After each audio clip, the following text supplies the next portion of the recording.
ஹாய்ங்க. Sunday வந்ததுமே back to old memories போயிடுச்சு. Maximum Sunday காலையில் வந்து சீக்கிரமாக எந்திரிக்க தோணாது, லேட்டாக தான் எந்திரிக்க தோணும். ஆனால் நான் இருந்த ஹாஸ்டலில் பார்த்திங்கன்னா வீக்லி ஒன்ஸ் பொங்கல் உளுந்து வடை போடுவாங்க. சண்டே மட்டும்தான் போடுவாங்க. அதுக்காக வேண்டியே நாங்கள் காலைல சீக்கிரமாக எந்திரிச்சு போவோம். ஏன்னா லேட்டாக போனோம்னா காலி ஆகிடும். அதுக்கப்புறம் வேறு ஏதாவது தான் தருவாங்க. திருப்பவும் அடுத்த வாரம் வரைக்கும் பொங்கலுக்கு வெயிட் பண்ணோம். அதுக்காகவே நாங்கள் சீக்கிரமாக எந்திரிச்சு போயிடுவோம். அப்புறம் அம்மா கிட்ட திட்டு வாங்குற அந்த சான்ஸ்லாம் எனக்கு கிடைக்கவே இல்லை லேட்டாக இருந்துருச்சு. ஏன்னா மேக்ஸிமம் லைஃப் வந்து ஹாஸ்டல்லையே போயிடுச்சு. படித்து முடிச்சோன்னே போனது கல்யாணத்தப்போ தான் நான் ரிட்டன் வீட்டுக்கே வந்தேன்.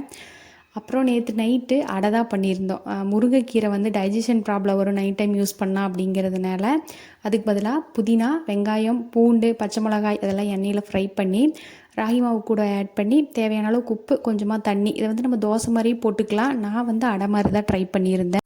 வாழை இலை இல்லைன்னா பேப்பரில் எண்ணெய் தடவி பெரிய ரவுண்டாக பண்ணிவிட்டு ஃப்ரை பண்ணி எடுத்தோம்னா அவ்வளோதான், அடை ரெடி ஆகிடும்.